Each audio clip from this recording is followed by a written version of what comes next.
Good morning. Today is Tuesday. I don't even know what day it is.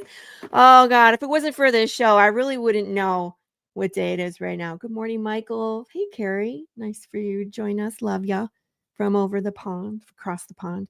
For all of you that didn't know, I just took a trip to Michigan and visited some family for it was a short trip, but trips are long enough.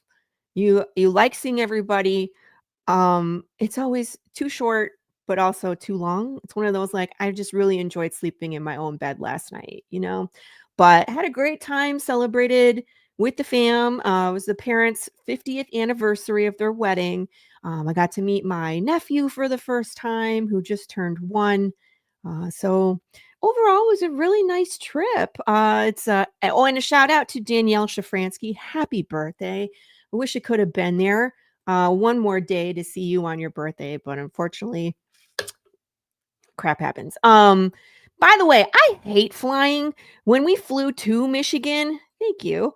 Like everything went wrong except for being canceled. Thank goodness that didn't happen. But that was last year, right? When I got canceled twice. But like got delayed 3 times, changed the gate twice, got deplaned after they started getting people on the plane. Like there was a big old storm. We beat the storm in, but then the lightning started and they couldn't give us our luggage because they had to close the tarmac. So it was about a 3-hour delay with hungry children. Um, we survived, but they were all hangry and grumpy. Michigan, yeah. That's where I'm from, and that's actually where our guest is from today. Spoiler alert.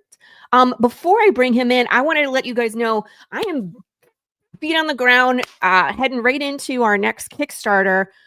Issue number 7 will be launching on July 18th. I've been tinkering this pre-launch page. Let me give you guys the link just in case you haven't signed up for pre-launch. Sign up for pre-launch. I have some pretty gnarly add-ons that are singular or very low quantity items. And if you want those, you got to get there in the beginning because they go quick. Like last campaign, I had a limited hot sauce. I had a singular coffee mug. I had a singular rebound book. All of them were gone in the first 15 minutes. Gone. And so we have some more really exclusive things that are coming on this next campaign. Super exclusive. You want to get your hands on them. Sign up for pre-launch. That's the best way because you'll get that email that says Laurie Calcaterra has launched issue number 7. You can go in and grab your things. Highly recommended. So here's the link again. If you're new to Path, you haven't seen us before, congratulations. Welcome to Path of the Pale Rider. You're in for a ride. There's a couple videos here where I tell you about it and you get to kind of see some of the art and what's been going on. Go check it out. Go click around. We got 72 followers, which is pretty typical for where we're at when we launch another campaign, but we would always like to see that a little higher, which means that new people are finding us. So I got some new stuff for you guys. Give me a second here. So last week I premiered a new cover. So this was the one that we premiered last week for issue number 7 on the show. So this is Les Gardner. Again, our favorite Bandita and Undead Forever puppy. This is Lola Martinez in Sad Pancake. Then we premiered this one during the week. So if you guys aren't familiar, I've been how do I want to say collaborating with William Russell. So I've been writing Psycho Sal since issue number 4, and I started getting variant covers from him for Path of the Pale Rider since issue number 3. So we were missing issues 1 and 2. So we decided to go back and do a limited re-release of issues 1 and 2, but we're going to dole them out slowly. So this campaign, in the add-ons, you'll be able to add on an issue number 1 limited Big James cover. So this turned out really great. He really likes drawing this bear. He's been doing variant covers of this bear. I think he loves him. So, but it's like up close and personal, which is what issue number 1 is really about, is being up close and personal with the world And there's nobody better than Big James to kind of bring into the terrible reality of how this world works. So you're big and fluffy. Why is it friend shaped? Don't ask me. He's not your friend. So this is issue number 1, but William is also doing an issue number 7 cover because we always do, right? And so here's the first time, the first eyes on issue 7 cover. Issue 7 is all about the undead. You're going to get to go inside the undead retirement community. Spoilers. And so this turned out really nice. And I feel like his hair is attached to his hat. Like if he takes off the hat, does the hair come with it? I don't know. I think it does. I think it does. So here's the first look at that gorgeous William Russell cover for issue number 7. I'm going to be releasing more covers. We got a ton of them for issue 7. I'm really looking forward to seeing what you guys like. There's a bunch of different styles. Some artists that I've just found. You're gonna really have a hard time picking covers. I'm sorry. So there's that first look. All right. So enough about me. All right. Did I miss somebody in the chat? No, they're all good. Hey, good morning, everybody. So now let's get back to Michigan, shall we? My guess is actually, I think you're winning. I think you're winning this year, Tom. I think Tom has been on the show in 2025 more than any other creator. I don't know. What do you think? Isn't this only the second time? In 2025? I think this is the third time, is it not? I don't think so. Maybe. Is it the second time? Could have been. You know, you're right. It might have been. I think we had We had like a January. I forgot about like a January, February or something. We had that, and then this is number 3. So you're beating Carissa. Wow, amazing. I think Matt Knowles is number 2 because he's been on a couple times. But you're winning. You're winning the race. And by the way, the Tuesday Morning Brew is booked all the way through December of 2025. So if people are looking to get on the show, look ahead in your calendar because you got to book in 2026. So know what's coming. Plan accordingly. I will literally do that right now. You'll start seeing 2026. He's like, you go ahead and talk for another 5 minutes while I go pick my spots. Yeah, that's what happened last year. You remember it? We were like in November or something, and I was like, well, I'm just going to take these 3 spots next year. Try to space them out, though. You don't want to be here every week because then people will be like, it's Tom again? I already saw this one. Click. Yeah. It's a rerun. No, it's not a rerun. Like we're wearing different clothes, I promise. So. Yeah, I don't know how you are wearing a green shirt and using a green screen and I can still see you. Like because there's not actually a green screen behind me. Oh, right. You're using the weird ghost effect. Yeah, it's just the ghost thing. Yeah. So I'm in it. Otherwise, you would have just been a floating head right there, man. Yeah, that would be hilarious to do a whole show as a head. But look, I can actually, I'll show you guys. I'll go into settings. So this is something else I've been working on besides everything else is that I moved my office. Look, it is blank. It is blank, everybody. So this is what you typically see because I've been in one of the upstairs bedrooms, which was my kid's bedroom that I took over. And this was the guest bedroom, which had a lot of really big furniture. It was a full bedroom set. And there was just nothing else that you could fit in here. And I was like, I need my own space. I'm starting to take over too many rooms. So we moved all the furniture out. I painted the room and I'm ordering some new furniture and a Murphy bed. So the mattress goes up into the wall kind of. So that's what it came yesterday before we got home. So I'll be building that this week. Ray. It'll be fun. But yeah, I needed my own space. But think you just live there and you can just do whatever you want? It is my house. I mean. Okay. Just making sure. We still need a place for like people to come and visit and crash, for a couple nights. But most people aren't staying with us anymore. My in-laws moved to Texas and then my parents come down. They crash with us for a night and then they stay in like a travel trailer. So they have their own space, which makes sense because they come for like 3 months. So nobody really uses the room. I need the room. It is now my room. There you go. So. Easy. But I did wave at you my dog is here. As you drove by.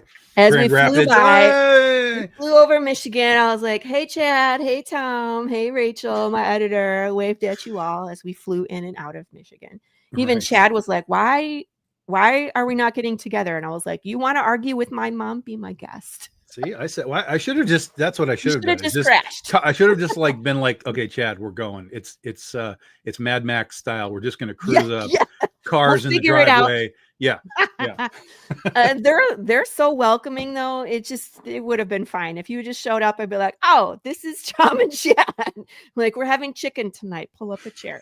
And it would have been fine. Next time. It rained almost the whole time that we were there. Yeah. So it did. Yeah. We had some rain. Some rain. And now we're back to baking in the sun.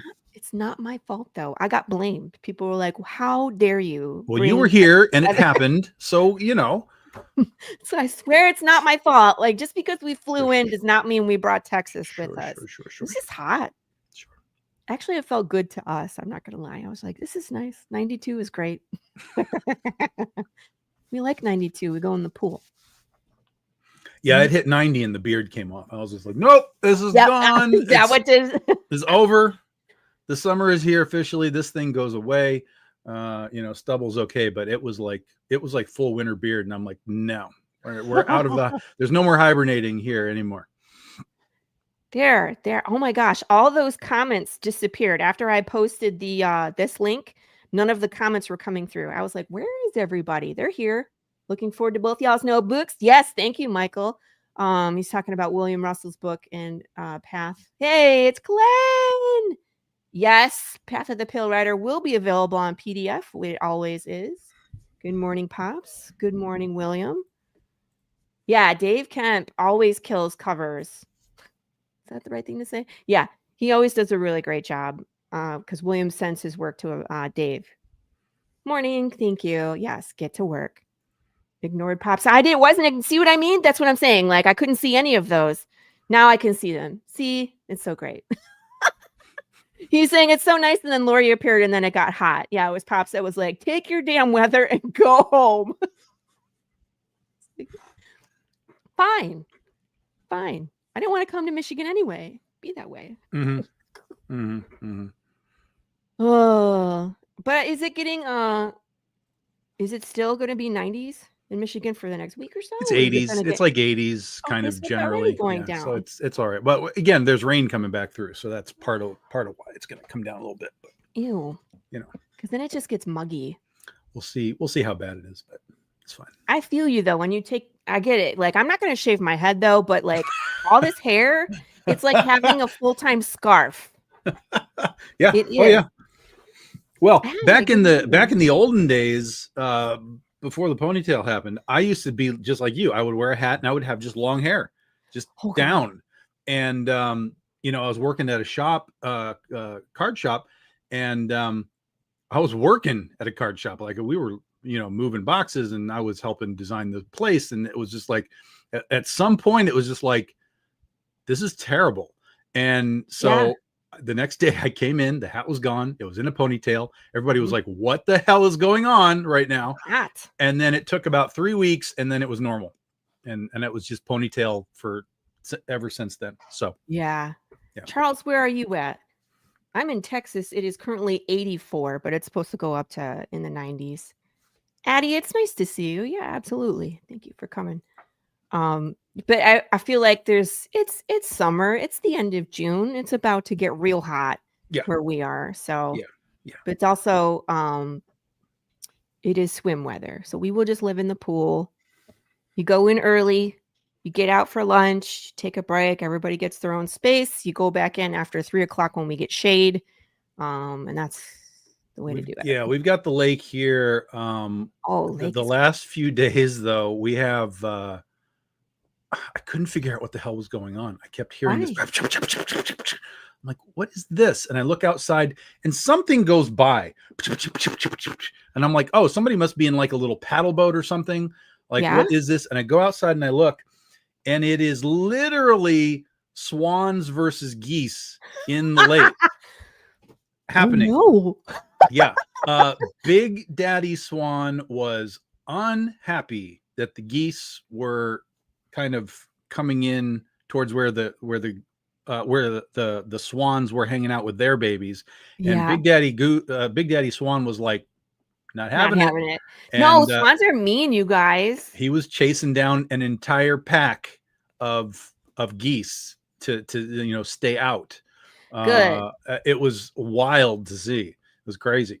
I hate and geese. now they've kind of like separated. Like the swans are Good. kind of over like by the little bridge, and then the geese are like on the other side, and they're kind of like, it's like, but if they get to this point where they're in the middle, it's like it's chaos. So yeah, it was just wild. Stay out of that mess. Like they'll just see you and be like, "Mom, get him!" Yeah. No. I mean, I could have just run off the dock and like cannonballed right into the middle of it, and that would have broken it up. But maybe, or they would have gone after you. Yeah, like, or they've been, yeah. Swans are aggressive, man. One side or the other would have chosen me as their hero, right? Like the geese would be like, "Yay, he's saving us," or the swan would be like, "Yes, he's my partner." I don't know how that would have broken down. No, they both would have attacked you. That's why swimming birds, you know what I mean? Like they're the devil. It's like when God flooded the earth and there was the big flood and Noah was in the boat and all the animals would have died. Fish and these ducks and geese just floated on the top. So they're still evil. They were not cleansed. Geese are the devil. Hey, good morning, John Westhoff. Was just thinking about you. How are you? Please do that next time, Tom, and have someone record it. Just go do cannonball into the bird fight. Speaking of what you just said, what? They were evil and they're not cleansed. Yes. Go read this. Oh, what's that? Dark Ark? The Dark Ark is the story of Noah's Ark, right? Yes. Except there was an alternate ark that had all the monsters on it. Ooh. Who wrote that? That's Cullen Bunn. Okay, I love Cullen Bunn. I met him. He was here in Texas. We were across the aisle from each other, and I was so busy I never had a chance to go. I went over to say hi, and then someone went and bought hot sauce, so I had to say goodbye. But I would love to read some of his stuff. He's got good stuff. It's Swan Lake, not Goose Lake. Be gone! Cannonball! You got to do it. You got to record that.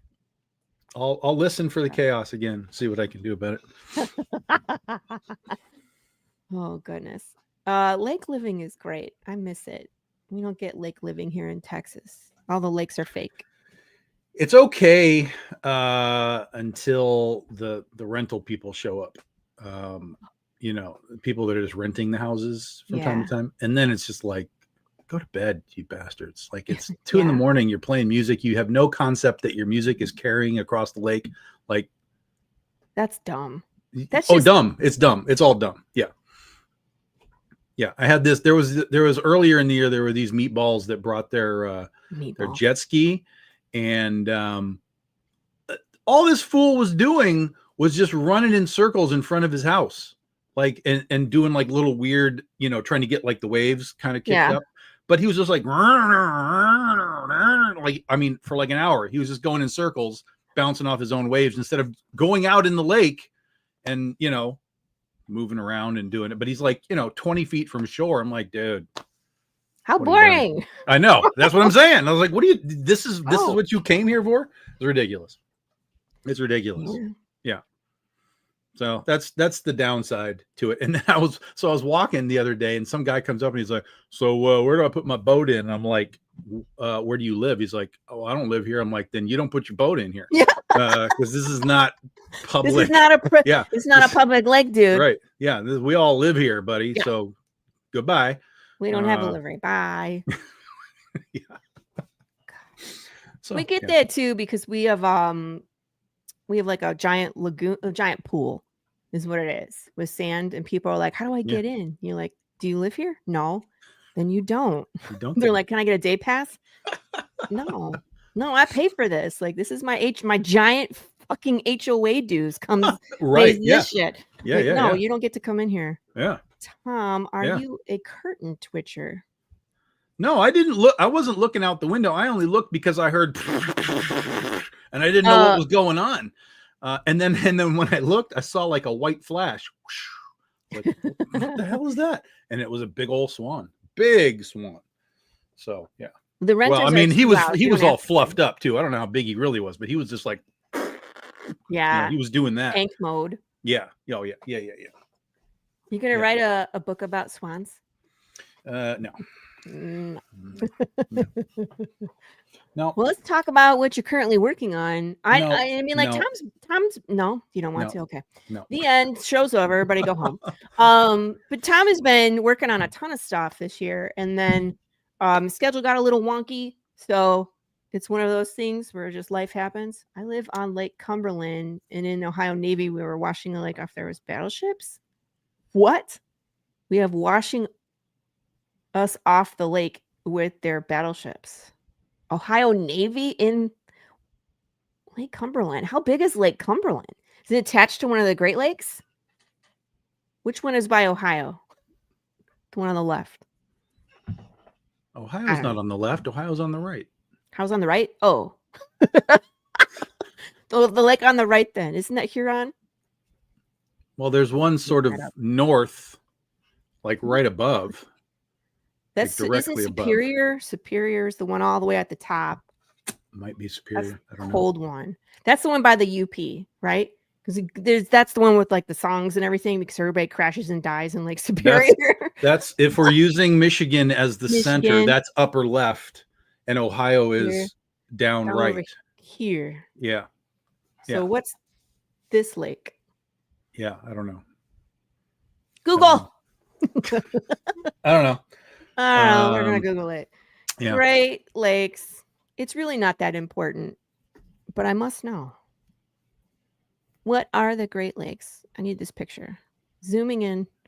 Whoa, that's too close. I can't. I'm being a boomer right now. Lake Erie is the one by Ohio. Okay. Lake Ontario is the one that's over by Canada. Where the great where's Niagara Falls? Niagara Falls in New York. That's further east. Oh, yeah. Lake Huron is the one in the thumb. Michigan is on the left side. And then the one, Lake Superior is the one up north. The freezing ass cold one in the summertime. Don't go in it. I don't know how people go in there.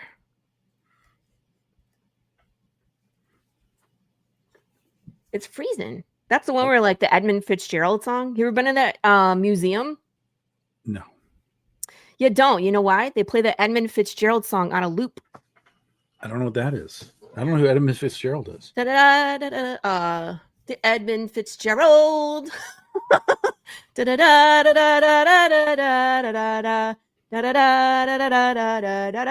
it's just on a loop. And it's a song about a boat that sinks. Oh, good. Yep.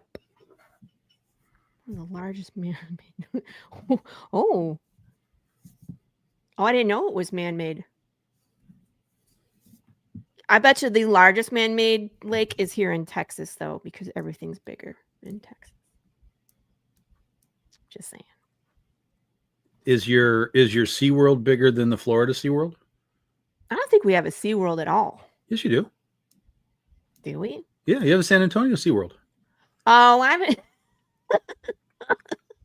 This is just me being ignorant. I've never been to San Antonio. I don't get around. We'll just put it that way. This is my first year going to Seguin. That's as close as I'm going to get to. I always thought that Jaws 3 was filmed at the Texas SeaWorld, but it was actually filmed in Florida. So it's totally thrown me off as far as like my visual, because I've been to the Florida SeaWorld, but I don't remember like anything that like I've seen this movie 100 times. Where is this? And so when I went to San Antonio last year for the con, I was very excited. I was like, I'm going to go to SeaWorld. I'm going to go where they filmed Jaws. And then I started reading about it, and it was like, no, that's the Florida one. I'm like, God damn, what's wrong with me? How am I not paying attention to this? So, yeah. Well, Jaws just had its big anniversary, right? 50 years on the 20th. Yeah. I saw your post with your shirt. Yeah. I was disappointed that there wasn't an actual blow-up shark suit. I think that would have been appropriate. They have those big blow up suits. That would have been hilarious. Oh yeah, like, land shark. Yeah. I'm gonna do a. So there's a podcast that I've done a few times now, and a couple of really good guys, and I just reached out to them because I knew that I had Penny for Your Soul about to launch. Well, tonight we're gonna launch Penny for Your Soul.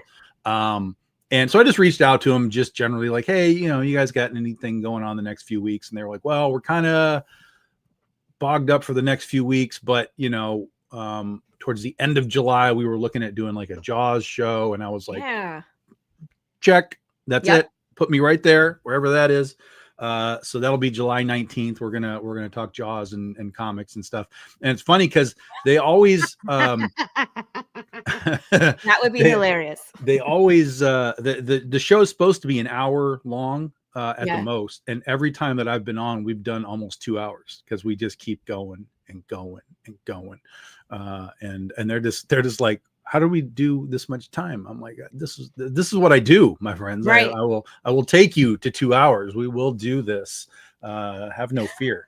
So this is why my show is 2 hours, and we consistently we never run out of stuff to talk about. Yeah, we never do. It always goes by quick, even with people that are like brand new to the show. And I'm a raccoon sometimes and just see shiny things and go off. Well, we've already done a half an hour. Is it? Yeah. Now we haven't even had a chance to bring up your stuff yet. I was like, let's talk about Tom's stuff. He's like, no, let's talk about shiny things. We'll talk about sharks or something. We are going to have a shark book next year. It was going to be this year. It was going to be literally, it was going to launch on the 20th. But because my mom passed in April, the entire first quarter of everything that I was doing just collapsed. And it's been really hard even to just start again. This campaign we're going to launch tonight was supposed to be in March, then it was going to be in April, and then she passed, and then all the conventions kicked in May and June, and it was just so I have basically 6 months of nothing. We haven't done anything. No, that's not true. Well, okay, doing borderline nothing. I mean, even the campaign that we did the Critter and Chloe campaign. Yeah, that wasn't even supposed to be a campaign. It was just going to be convention exclusives that I was like, let me just put these things. Let me remind people that we exist. And so we did that little campaign, which did really well. But it wasn't really supposed to be a thing. It was just let's just do this. And so finally, I was like, we have to get this thing done. It doesn't matter kind of where I sit anymore and how I'm sort of internalizing things. I have to get back to work. And so I was like, okay, end of June, we're going to do this. It puts me into July. And then about a month later, we have the Oz Omnibus in August that we have to do. I have to be ready for that Oz Omnibus. And then in October, we're doing our 15-year anniversary anthology. I have to be ready for that. So it was just like, this is it. If I don't do this now, if I don't do this now, work is not happening this year. So we got things set. We got everything reworked in the Kickstarter world, and they didn't even approve the campaign. I'm sitting here waiting to be approved. They didn't even approve the campaign until yesterday. I'm like, what are you doing? The last 5 campaigns have been 30-second. Yes, let's go. And then here's this we'll let you know on the 26th. I'm like, no, I'm launching on the 24th. So let's pick up the pace. I don't get that, because I get that too, where it's so my friends were first time Kickstarter and putting their stuff together and have questions, and I'm like, okay, well, make sure you get your pre-launch set up and get your campaign approved. It might take a week or two. And they're like, it's approved. And I was like, what? I'm like, how come mine aren't instantly approved? I'm like, you just set it up and you've never done. You're approved, okay? And they're like, and I launched. And I was like, no, don't do that. It's like, you missed all the, okay. Yeah. I mean, I the only thing that I could assume was, one of two things. One is, I don't know. There's no rationale for it. Did you have another one that was? I know it's like no. Everything's been approved. Everything's been approved in seconds in the last 6 months. So the only thing that I thought of was maybe potentially, depending on how they do their reviews, which I still don't know how they really do them. Depending on how they do their reviews, maybe there was like a cleavage alert that they had to check on or something, because Penny for Oh. Your Soul is like, you know, the sexy angel stuff, but there's no nudity in it in anything on our covers. So there was definitely like the sexy stuff, but it wasn't over the top. And then, you know, Monday it was like, all right, fine, you can, you know, do your thing, go ahead, launch your campaign. I'm like, okay, thanks. So we started talking about it yesterday with the what do you call it, the landing page link, and which I put no bearing in those things anyway. But it would have been nice to just kind of float it for a day, and then we got the link, the you can go, here's your landing page, and then my internet died yesterday. What? So yeah, my internet at the house just died. You couldn't share it. Couldn't do anything. Couldn't do anything. So it was just like, oh Here, my I'll God, share it. Here. This is ridiculous. Yeah, you can give them the link. You can give them the preview link. You can post that preview link. Yeah, I'm gonna go there too, but just so they can see it, this is what it looks like. That's so the landing if you go to page. Kickstarter and you want to sign up for pre-launch, you just click this this button right here, notify me upon launch. That's the best one, because when this thing goes live tonight, you'll be able to get in there and get the exclusives. Yep. So definitely do that. It's interesting because now on these, like mine, it's like you can put videos, you can put all sorts of stuff in the pre-launch page now, where it used to be just the banner. And like, this is all the information that you could squeeze in there. Yeah. So it's interesting. I'm tinkering with it. All I did was post our preview art in there so people could see the preview art. But as I kind of do some more campaigns, I'll you know, figure out, like, does the video matter here? I'm still very anti-video anyway. There is actually a video. I did make a video for this freaking thing. But I just, again, I don't have a sense that stuff matters once you're established, right? I think it doesn't matter anymore. When people don't know who you are, I think there's value, because they're like, okay, who's this guy? Like, what are they doing? But over time, I've just been like, I'm not doing these videos anymore. It takes too much time to mess around with them for, in my mind, a very little ROI. So, I do them whenever I kind of feel like it. Yeah, and it depends on how much time you have, and it's like when there's a lot of moving parts and other things going on, maybe, because I do my videos all different styles just to try and keep it fresh and do things. I've started them with me getting run over by a car. I've done, you know, just art with music and things, and I've done me talking, and honestly, I get the same amount of views on all of them. Yeah. So, like you said, I do shenanigans in them sometimes, so people will watch further into them because I'm like throwing chicken nuggets and dressing up as a zombie. But the people that are new to Path have no idea, like, why are we laughing about dinosaur chicken nuggets? They have no idea. Yeah, I think there's value for videos in other sort of places of social media and so on, right? Because people watch this stuff. People are watching this show right now. So I think there's a value to them. I think that the value to Kickstarter, though, is very minimal. That's all. That's a short attention span, and like that's me too. Like I'll start to watch it, and as soon as I'm bored, I'm scrolling. Yeah, like show me your variant covers. That's really what I want to see. Show me the product. I want to see what it is. Show me your add-ons. You know, like what are we stretch goaling for? Right.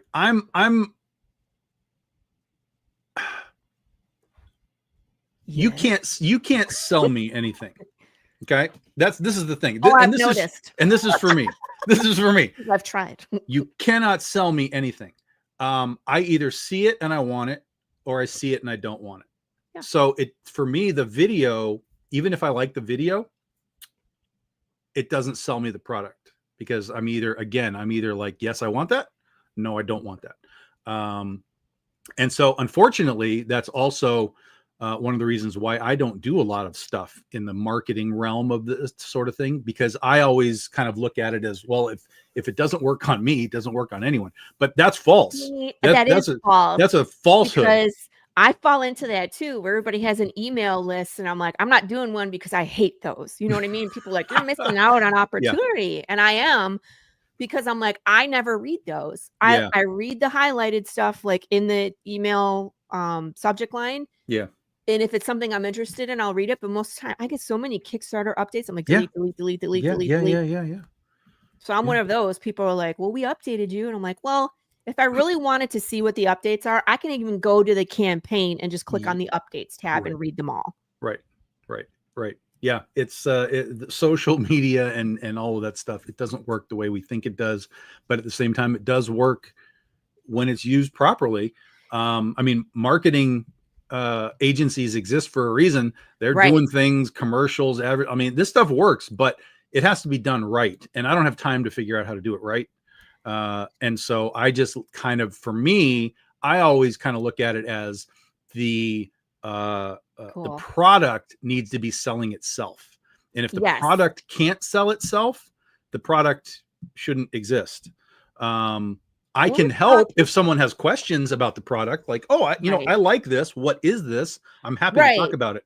But if they look at it and they go, nah, don't want it, there's really nothing I can do to fix that. Yeah. And when you're at a table and you're like, hey, do you like zombies? And they're like, no. And I'm like, move along. I got hot sauce and that's about it. That's the only thing I can combat that with. They're like, I'm not really into zombies. And I'm like, cool. I'm like, we're not really zombies, but we're zombie adjacent. They're like, nah. I'm like, here's chocolate chip cookies. Yeah. That's it. But let's talk about this. Okay. So for Michael, I think this is the first time you're seeing Tom, possibly. You could have seen him last time he was on the show. But Tom has his hands in a bunch of different series. And so this one is more of the supernatural. He has Princesses versus Zombies, which is hilarious. There's Legend of Oz. That one's my personal favorite of Tom's, just because I got to participate. No, because it's really good and it's a Western. It's a retelling of the story of the Wizard of Oz as a Western, which works. It's so bizarre. I didn't think it was going to. It works really well. And he has so many other like superhero and critter. And so there's a ton to check out from Tom Hutchinson. And one of the cool things about Tom is he's been around so long that he'll do things like a book fair. So I really hope to be around for that long where I could do like a book fair. Good morning, Max. Where it's like, okay, here's all the different series that I've been a part of, and you might be into Path, but did you also know that I write Psycho Sal? And did you also know that I've done, anthologies for Tom and for Travis Gibbs and for, you know what I mean? So it's just really fun to have it all in one place and be like, oh, I didn't know I could get one about, what's the girl from Alaska that like fights aliens? Is that it? Oh, Ukalik? Yeah. Yeah. See what I mean? So it's just like some of these things that go under the radar sometimes, you know what I mean? That they're all in one place. So that's just a little tidbit, my tidbit about Tom Hutchinson. But let's talk about Penny for Your Soul. And this is one that I'm itching to dig into. And I just haven't had the time because I've been in Michigan. But I love a good supernatural story. Well, it's supernatural in the sense that it's angels, demons. There's angels and demons and so on. But this is a very theological book, which I like. That it is essentially, I've called it the sequel to the greatest story ever told, which is the Bible. But it really is actually the Bible, because we're dealing with the 7 signs of the apocalypse. Yeah. The first 4, the 4 horsemen, and then on and on and on. So that's what this series is it starts, the first volume is war. Tom hates everything. Yeah. This is common knowledge. Thank you. Yep. So the first volume is war, even though in the Bible, war is actually the second horseman. And so we play with how it can be modified and altered, but still tell the same story, or still fulfill the same prophecy that is there. So we monkey with the mechanics of it and things, but it's very theological. So if you know things from the Bible, or the generalities of it, I think there's extra layers to it. But otherwise, the general story is, a demon decides she wants to get in on the end of days battle between heaven and hell. So she sets herself up in Las Vegas with a hotel and casino and offers to buy her patron souls for $10,000. That's the underlying, but isn't that foundation. Messing it up, because she's not the devil and she's not God. So she's this third party throwing a monkey wrench into the ultimate plan. So in volume 1, heaven and hell, Lucifer and Jesus, they notice these missing souls that aren't coming where they're supposed to be. And they come to Vegas to be like, okay, what's what's the haps down here? Yeah. And that's the first volume. And there's a big fight and a big battle. I won't tell you how that story breaks down, but then that leads into the second volume, which is the false prophet. We introduce Joan of Arc quickly in that one. And then the third, in reading order, the third portion of the story is Joan of Arc's story. And then from that, we go into volume 4, which is, it's volume 4, but it's the third horseman, death, and then the fourth horseman, pestilence. And then that leads us to where we are here, which is Mary Magdalene, 7 demons. Spoiler alert, along the way, Mary ends up in hell. And she's trying to find her way down there. You know, what is my place down here? She's taken some of Lucifer's sort of offers of power and you know, control over things in hell, to become sort of the you know, princess of hell. And in this book, it's called 7 demons because, again, back to the Bible said that Jesus exorcised 7 demons out of her. So this is where Mary is confronted with the 7 demons from, you know, way back in the day. They're like, hey, we got this eviction notice. Right. We'd like to talk to the manager, please. Right. That's it. Yeah. Like, right. Damn it. I thought I got rid of you guys. Yep. Here we are again. So, that's you know, interesting. Along the way, like ask you how you have Mary Magdalene aligned in the story. So she really quickly, she started as Danica's casino manager, basically helping buy souls.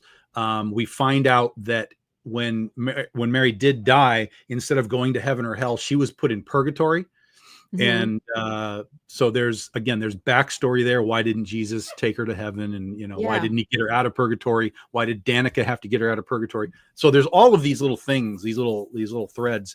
And what's kind of interesting is as the story continues, you really start to see, everybody kind of looks at it as it's Danica's book. You know, it's about Danica and what she's doing. She's the one buying all the souls. But when you start to really kind of read the thread through all of this, it's Mary's story through all of this. Like every book that you read, there's the Mary thread that goes through it all. So she kind of ties it all together. And we introduce characters like Dante is in this book. He's mapping hell, basically. He's a cartographer in our story. Like I said, Joan of Arc is in there. Adam and Eve make appearances. Lucifer, of course. We have our own characters that we introduce along the way. Cupid has become a huge character. Cupid and Joan of Arc are sort of like buddies and team up. And of course, we have the 4 horsemen. So we have War, and that's War right at the top, right there in the orange outfit. Yeah, that's her. That's War. False prophet. We find out. Well, I won't tell you who the false prophet is, but we find out who the false prophet is in volume 2. Volume 3, Death, is Anubis. He's our death for the thing. And then volume 4, Pestilence, we do reveal who Pestilence is. I won't tell you who that is either, but I loved that reveal. No one saw that coming. Now I know what to look for. I'm like, all right, who's Pestilence? I'm gonna read it. Yeah, that was a great one. And then that leads us into where we are here. Very cool. Yeah. I love a good theological story. I really do. It's very Bible based, and then obviously thrown into the blender of what I need it to be. But what is interesting is, you know, some people will be like, oh my God, that's like, you know, blasphemy or whatever. And I'm like, well, maybe. No. But the reality is that when I go to cons, I don't know specifically whether they're pastors, priests, whatever terminology they use, they love the book. They come and talk to me at cons because they want to see the next piece of this thing, because what they see, it's similar to what I did with Oz, right? There are Oz purists that are like, get the fuck out of here with that. And then, but when I can break them down and let them see that, it's different, but it's all based on the foundation that you understand, which is the bomb books. They're like, oh yeah, I can see what you're talking about here. So it's the same thing, because this book is so sort of steeped in the biblical references. People that enjoy that and can understand fiction versus whatever they want to believe, they just see it as a cool, like, alternate history or alternate take or whatever it is, and they're fascinated and want to talk to me about my sort of experiences with the Bible as to how it became this thing. Yes.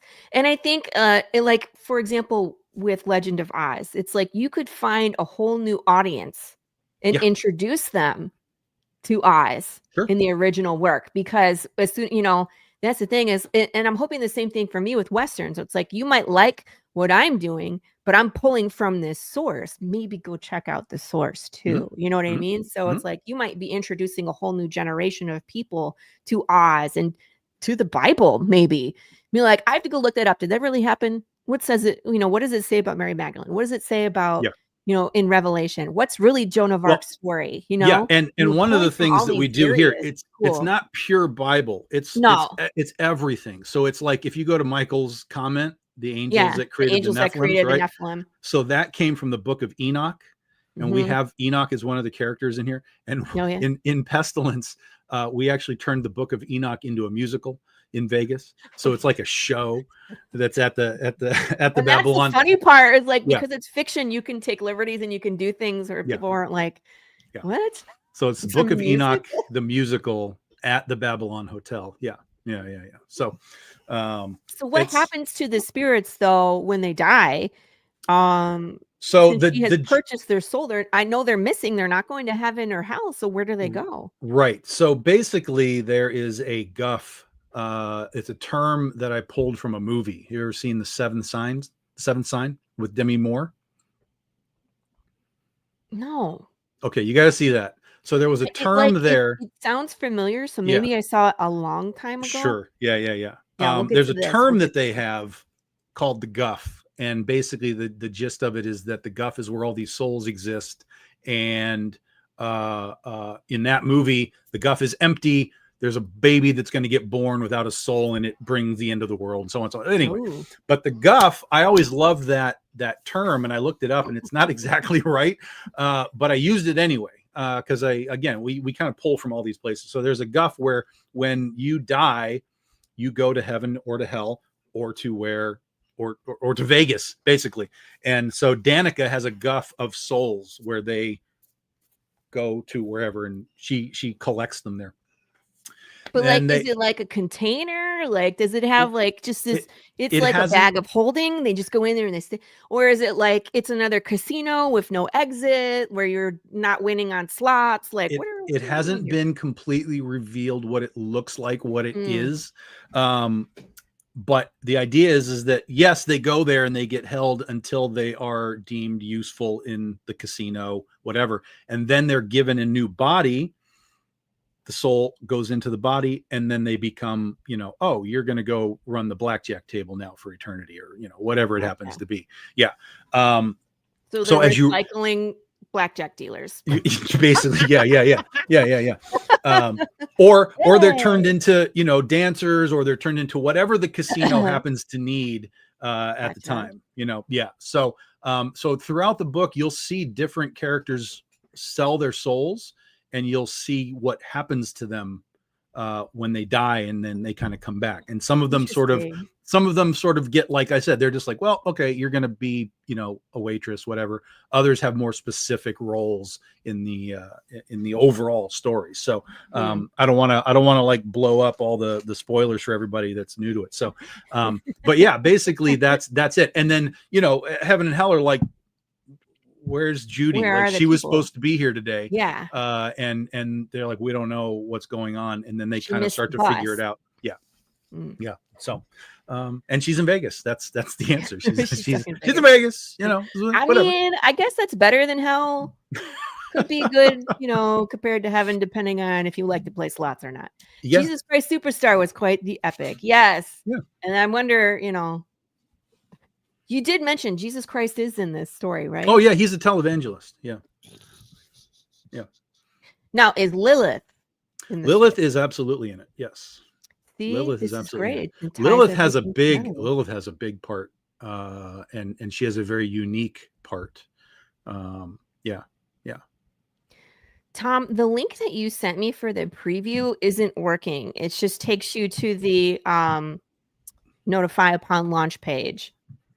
And my dog is crying in the hallway. Oh, So I gotta you're kick him right. outside. I picked him up this morning from doggy boarding. So he's right by the door. Let me shove him out the door because I think he's got to go potty. But will you get the link? We could put it up there because I'd like to see the preview as well. Oh, here we go. This is a good page, but yep, I know, poor guy. I was in the wrong place. He had a rough week. It's like he got neutered right before we went on vacation, so he was wearing a cone for 12 days and then went directly into daycare. So he had it rough. So he's been glued to me all morning. That's why I told him he could still be in here, but now he's crying. So let me see if he needs to go outside. Poor guy. Sure. Do you have the linky Lou? It's in there. Okay.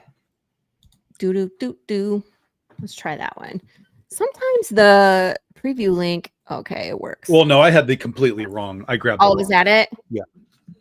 I grabbed the wrong one. It'd be better if you shared it and then you can scroll while I go let this dog out. Or if you want, I can just put it up and you can tell the people there's a video there. Yeah, there's a video. I told you. Actually, you did a video? Here, wait. We'll play the video. Okay. Is this it? Or harg, everybody, look. So we're gonna go check out all the cool, like I love these menu links. Yeah, I actually did them this time. Did you really? Yeah, I hate them, but it's fine. I know you do. Let me play this and then I'll be right back. I'm gonna shove the dog out the door. Poor guy. Do the thing.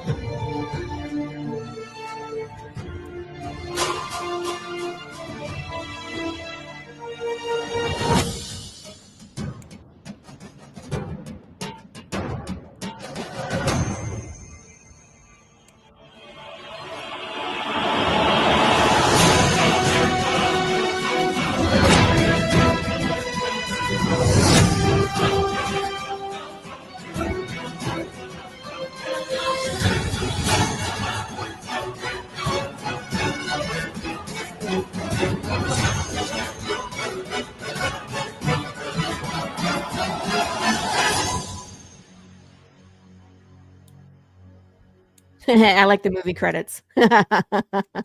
Oh, was iMovie? I've done that. Yeah. That's the easiest way to do something of relative quality. Yeah. Ooh, I push all the buttons. Here we go. Yeah, Michael, this is definitely up your alley, based off of what I read of your work. So yeah, this is cool. See, this is why I love this show. It's like introducing people, and it's like you might find your next favorite thing, when people come on the show. So it's always a good time. You're not a writer though, but I'm an artist. But both interest me on this. Yeah, for sure. What do you mean you're not a writer? You're developing a story. I saw it. Lies. Get back to work. Oh, goodness. 15 years. Is this the one that started them all too? This is the first book we released March 2010. Yeah. Wow. Yeah. Hey, good morning, Grace. It's crazy that it's been going that long. It's crazy that we're still doing it. It's crazy that JB Netto is still doing the art. He has done all but 2 issues of this entire series.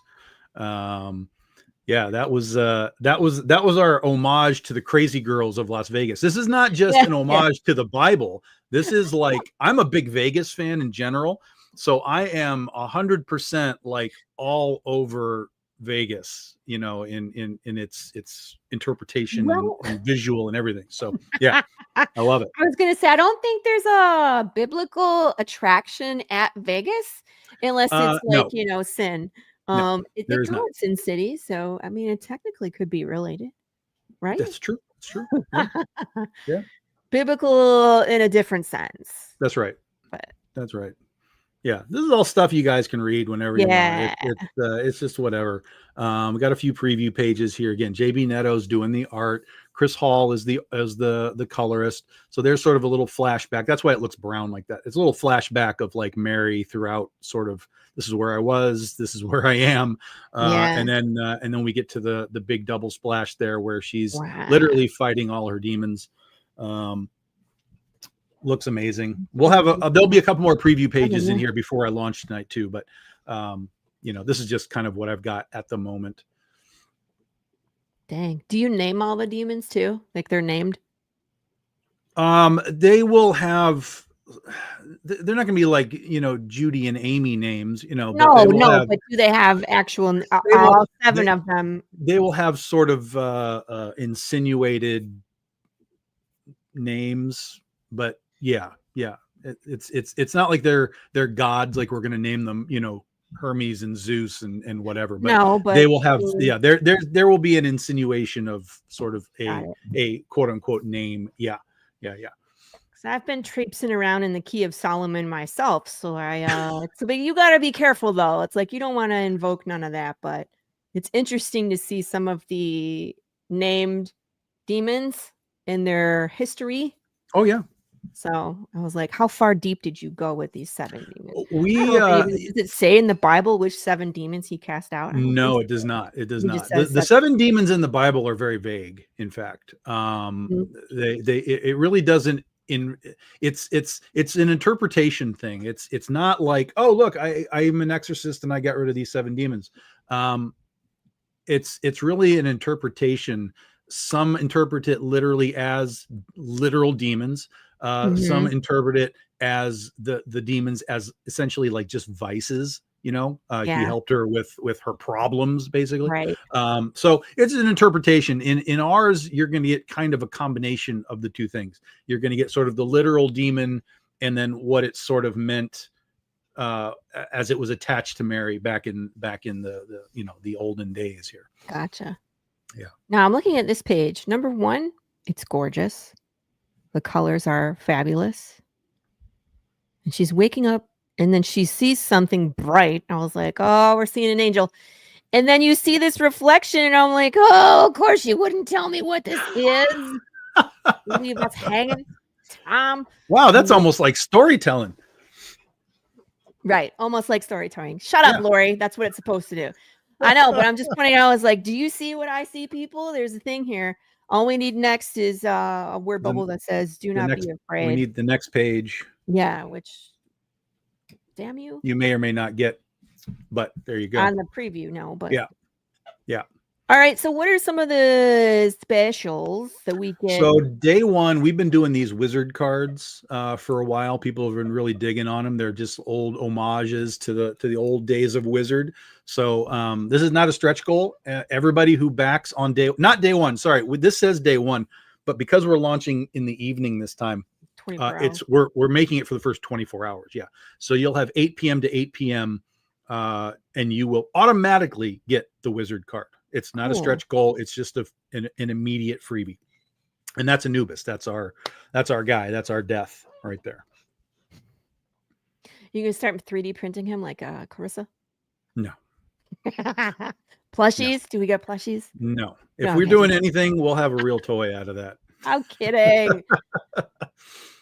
And then we always do day 1, again, first 24 hours in this case, bonus items. These are what we call retro foils. So we're taking some of the books that we did back in the day that when we weren't doing foils and medals and fancy things. Yeah. So whenever we do sort of these anniversary styles things, we go back to our roots. And these will all be now older covers printed in foil. That's FICO Osio and the Luxor Angel there.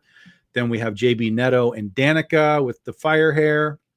And Michael Jackson. Yeah. Just kidding.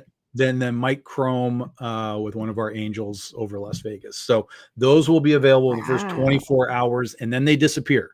So that's it. We only make as many as get ordered on those books. Is that her knee pad? She have a knee pad? Yeah. Yeah. She's all armored up. Dang. Except for the womb. You got to have the womb exposed for the womb powers. Of course. Of course. Yeah.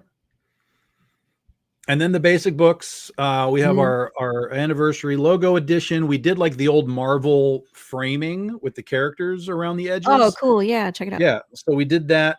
We did that for Critter earlier in the year too, and now we have it for Penny for Your Soul. Came out nice. It's a cool looking visual. So that's JB Neto. He did the basic cover. That's Danica again. Then we have the star of the book, Mary Magdalene by Pedro Perez, in the throne room. Then we have A Fallen Angel. This is Juan Jose Rip. He is a legendary comics guy. He's been doing this for decades upon decades. Anybody who knows the old school Chaos comics, Lady Death and stuff, he used to do stuff for them all the time. He's done stuff with Frank Miller and on and on and on. Wow. So we're really lucky to get him to do something amazing for us. Her draws are broken. Yeah, she's a little bit of a harness there. Yeah, it's the butt crack is out. Sorry about that. She wanted to get that looked at. Sorry about that. Then we have work of art. Now this might be okay. Laurie saw it immediately. Oh my god! Okay, you did not do that, Tom. I'm glad you keyed right in on it. This has been something I have wanted to do for years upon years upon years, and I was like, I now know how to do this. And so this is Narcelio Sousa. So this is our angel Afriel, who has a sort of a history of being a little. I'll be right back. Yep, he has a history of being a little, on the wild side. And so if you can't really see it, guys, basically she's standing there and she's looking at a piece of art up on the wall. And basically the art is if she had sat down on the canvas, right? So her hands are kind of behind her, and then you see her butt and her legs and whatever. And then the paint that she used is still on her butt and legs and so on. So what we're doing here is there's 4 different versions, and we're going to be printing these in different quantities. There's still going to be 100 copies of all of these guys. There's 100 copies. Okay. 100 made. But in this case, we're going to make 100, but divide it among the 4 colors. Oh. So there's like only 100. Right. So there's like 50 blues and like 30 greens and, however it breaks down like that. Yeah. So that's how that's going to happen. And if you buy one of those, you'll just get one at random. We'll just pull it out of the box and you'll get one. So we won't know how exclusive they are. Will you tell us at the end? Like there was only in the description it tells you. Yeah, in the description it tells you. So it'll say like 50 blues, 30 greens. Okay. 15 pinks and 5 reds or something like that. So that's in the description. We already have that laid out and figured out. But you won't know which one you're getting, right? Because we're just going to pull one. Now, if you buy 2 of them, I will try and do what I can to make sure you get 2 different ones. Well, yeah, as much as I possibly can in that regard. But so that should be kind of fun. You always find something to do that makes me chuckle. Where I'm just like, God, literally, this has been something that's been in my head for so long, and I can see why. It was time. It was time, and I loved your reaction. It was perfect. Oh Lord, I was scrolling. I was like, oh my God, Tom. Tom, for those of you that don't know, Tom never crosses that line completely. He there's never any nudity, but it's close. And it always makes we do topless stuff from time to time, but it's relatively rare. This is one of the books that we do it with because it's a Las Vegas book. I mean, that's I mean that makes sense. But even in this, we still have like lines that we won't do. Like you won't see a Joan of Arc topless. You won't see a Mary Magdalene topless. Like we even draw the line for ourselves. Like Cupid, we'll do topless. That's fine. General angels, sure. But like even with some of these characters, I kind of wanted to give them sort of the respect that they deserve within the context of who they are. So yeah. I still think the best reaction from me was when I was reading Princess versus Zombies. And Belle, who is blind in the book, touches their face, but she doesn't stop there. She just touches it all. And I was just like, Jesus. He's like, what? She has to know what they look like. And I was like, but moving on.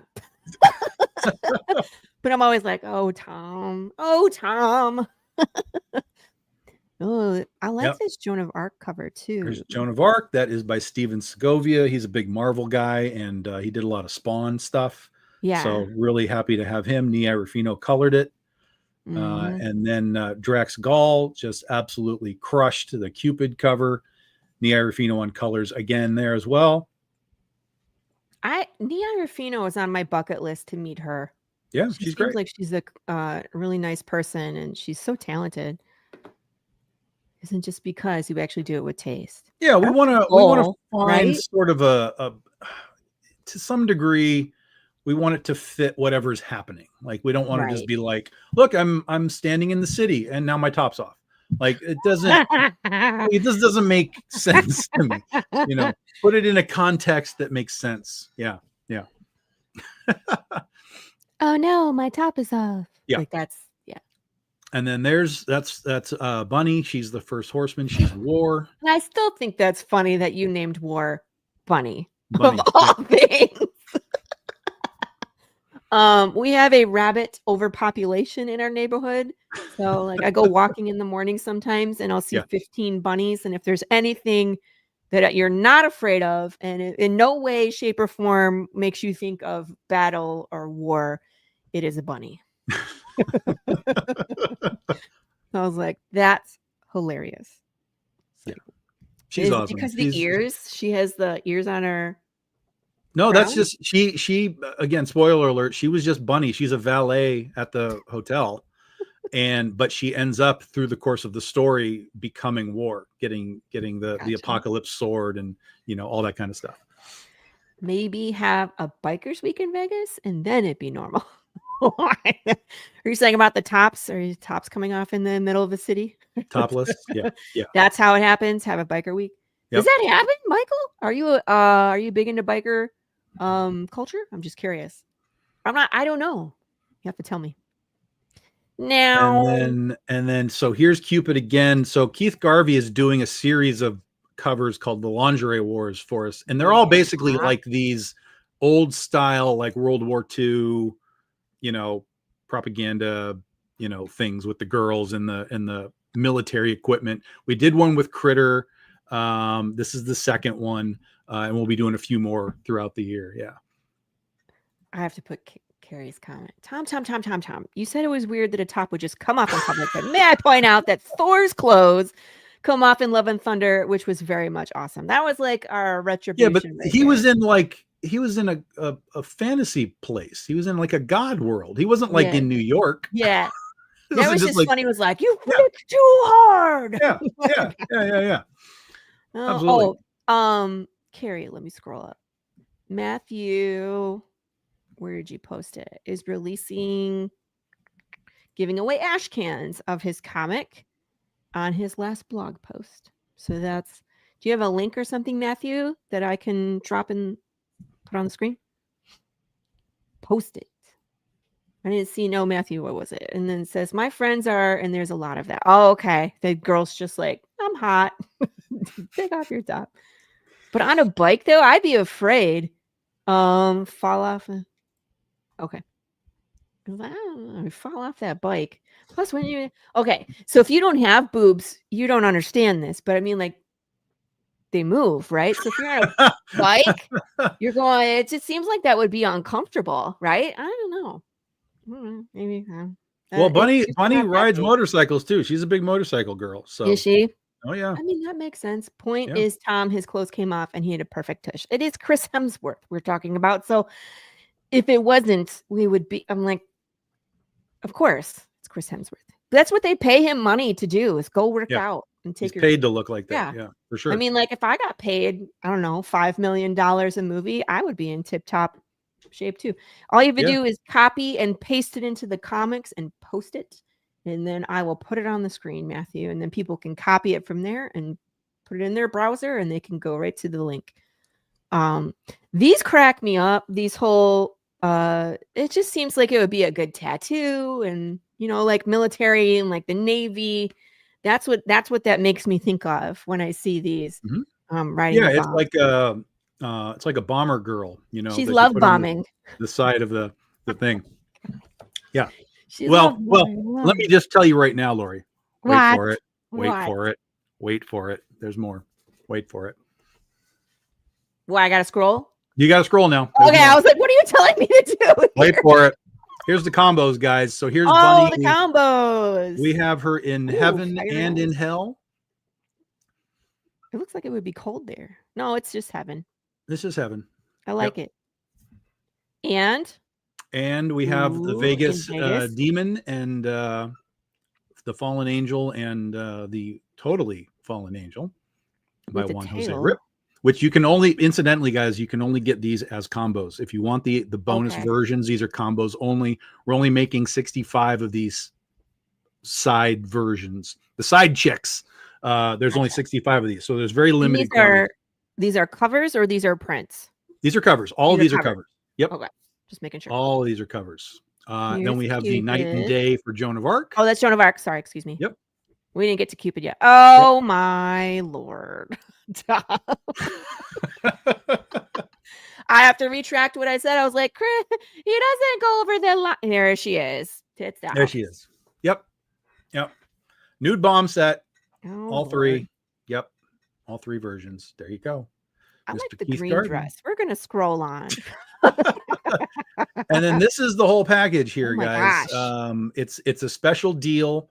$250. You get all 2, 3, of the covers, 4, 5, including 6, the variants. 7, 8, 9, 10, 11, 12, 13. Yep. All 13 books. Also remember that the price that you see includes your shipping. There's no extra shipping cost for us. It's all right there. So yeah. That's a lot of books. It's a lot of books. And then, of course, if you haven't read the book before, we can get you caught up. We have trade paperbacks. We have, I realized I just put a wrong image in there too. I'm just laughing. It says, read your scripture. Yeah. I'm hoping everybody has the Laurie reactions to all of this. This is I'm having fun. So far. Fantastic so far. So you can get all the trade paperbacks, or if you just want digital, you can get it digital. That's fine too. We do have a Mary Magdalene, Temptation of Mary Magdalene, which is right there, the next thing down. That's sort of a prequel to the whole series. It's Lucifer and Mary kind of before the first volume starts. So it is a prequel, but it reads all on its own. That's a new printing of it with a new cover. The book was long out of print and we just never had it. So I was like, let's make a new limited edition version of it. So we do have that. Then we have the Penny for Your Soul Showgirls pinup book, which we did back in 2020. It was the 25-year anniversary for Showgirls, and it was our 10-year anniversary. So we combined the two, and ever. So it tells the story of Showgirls using our angels and devil girls throughout the book. It's completely brand new, 100% new art on the inside. It's not reprinting anything. It's all new art. It's super fun. Jesse Witchman on the cover as well. So yeah, that was a really fun project to do. And there's some really amazing art in there. Marissa Pope had her first ever BDI piece put in there. We had David Harrigan from Coffin Comics. His first piece was in there. There's a Pedro Perez in there, CB Zane, Brian Peterson. Yes, there is the boobs in that book. There is the boobs. So prepare yourself. You're muted, Laurie. I know. I'm still talking. Okay. I was trying to give Matthew a wrench, but I always forget that I mute myself. So I'm like just talking anyway. And I love when StreamYard is like, you're muted across the top of the screen. I'm like, oh yeah, I forgot about that. I think I got, oh no, I just added you here. You're good. Drop the linky, Lou. You're good. Anywho. And then the rest is just the rest of BDI stuff. We have different ways for you to get involved in some of the books that we do. Quick catch-up books where you can just get like the last few issues just to try it out. So we have Oz for that. We have Critter for that. Here we go.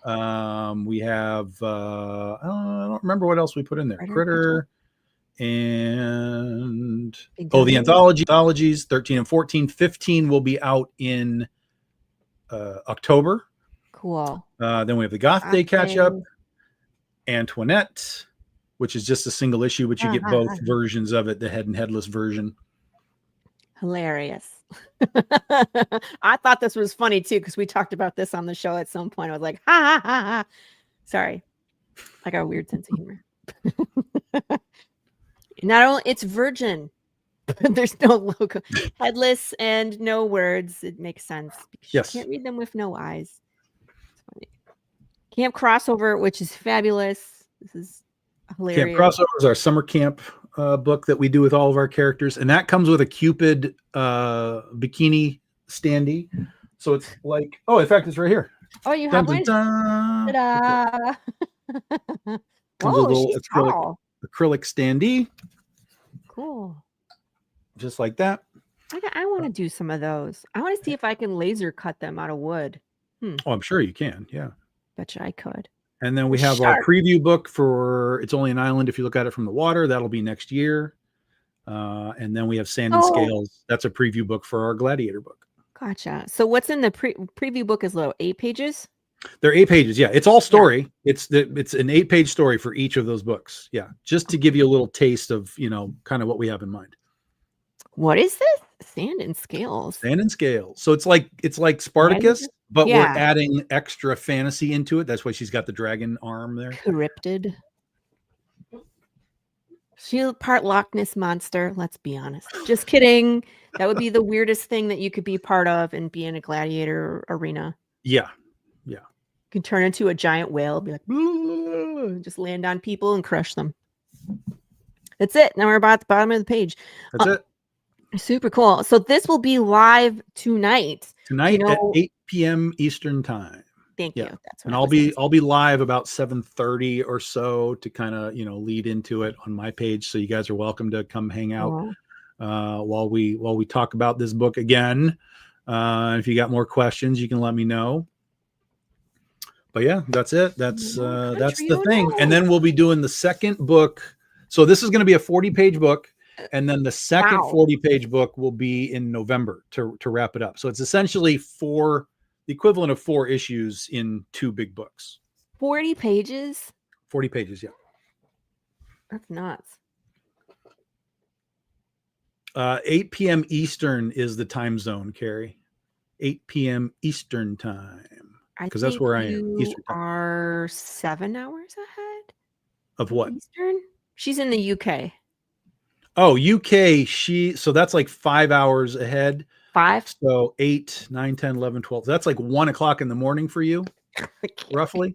1 in the morning. But Carrie, again, if you're interested in getting in and you're worried about like the day one stuff, it's 24 hours. It's 24 hours. Yeah, you can pledge like tomorrow morning for you. Don't feel like you got to be up. Yourself. Like, Yeah. You have 24 hours to get involved. So, and you ship international, yes? Sure, we do. Yes. Yeah, of course. Yeah.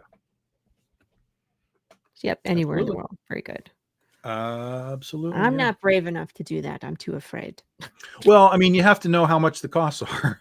Yeah. And then, you break it down as best as you can. I mean, it changes all the time. It's never an exact number, but yeah, we get it pretty close. Yeah. Why I'm afraid. I've done it enough that I'm pretty close, pretty locked in on what it is. Yeah. Yeah. That's a good looking campaign too. Heck yeah. I'm always jealous of all your images and your art that's put together. Everything looks so professional. I try to make mine look perfect. I'm always my biggest critic though. You put it up there and you're like, he looks like crap. This has been a long time sort of refining all of this. You go back to the early campaigns that I did. I was like, this is schlock, man. Like, what are we doing? So I've just kind of figured out over time how to tighten things up and create sort of these like sections of, we've hit and now we're in a new space and now we're in a new space. I want to make it very clear that as people are scrolling, they're seeing something different.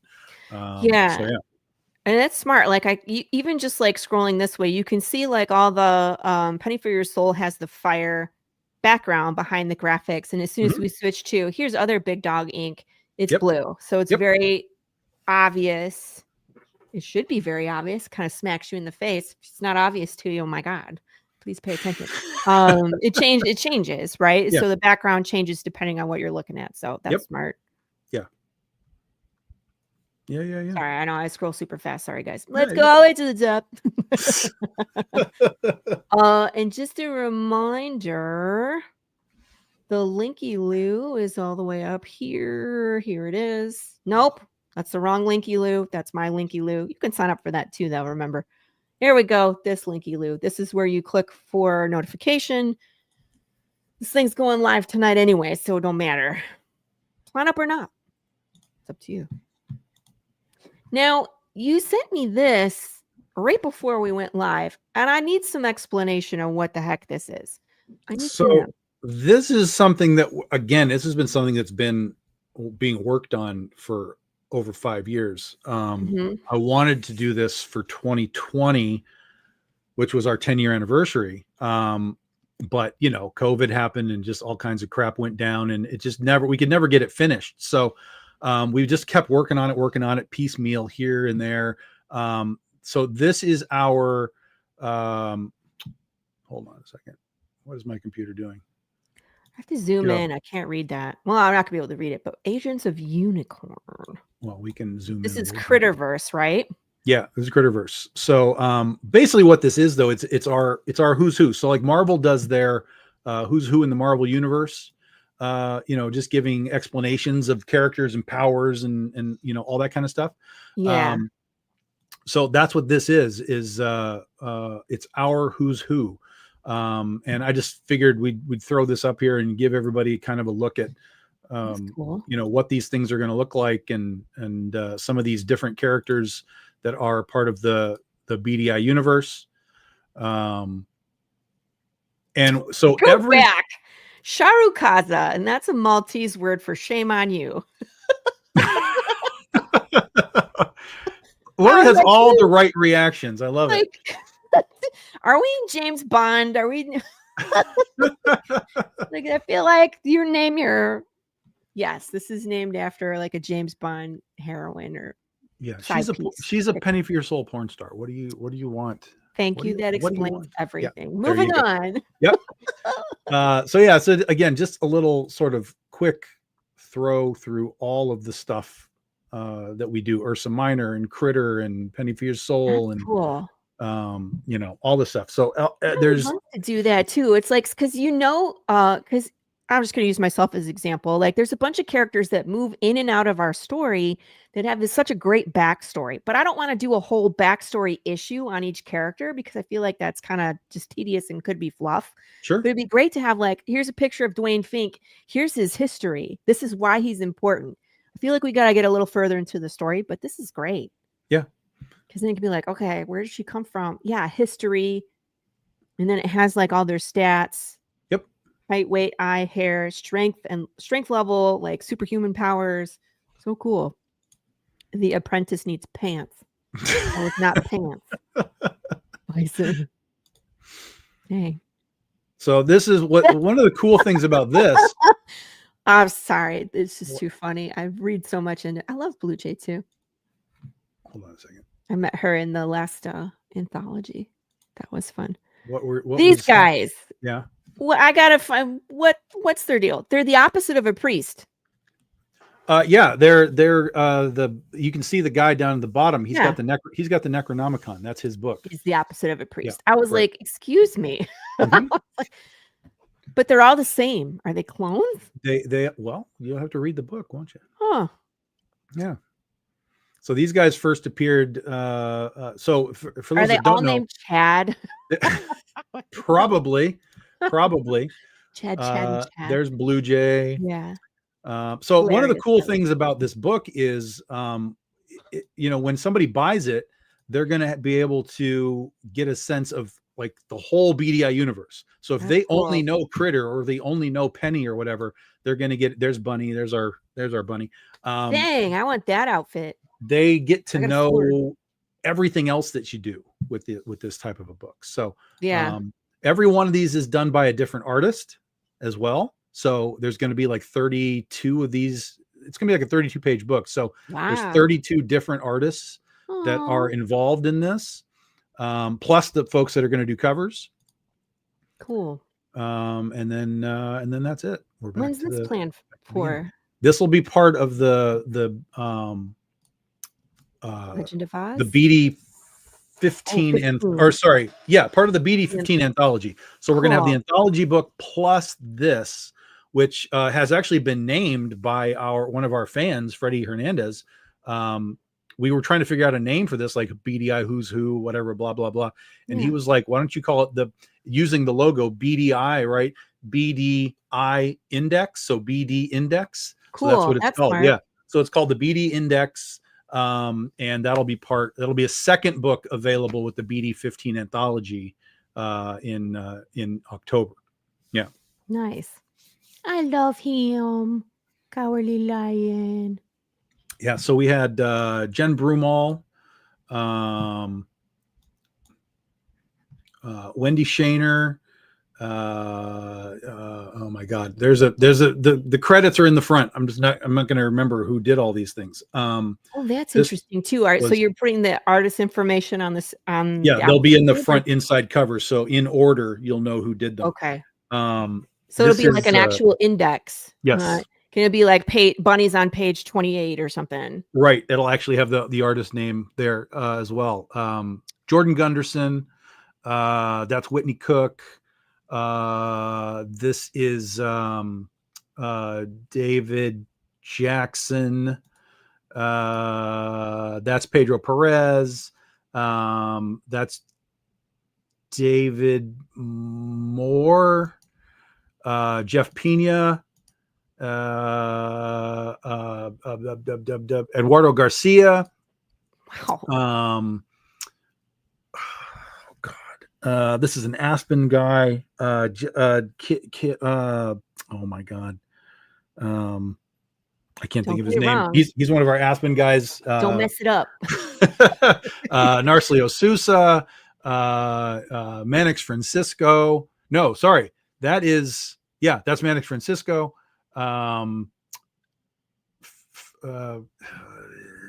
Jesus. I'm impressed that you know most of them just by looking at it. It's great. This is Fabio Samao. After 15 years of working with artists, man, that's impressive.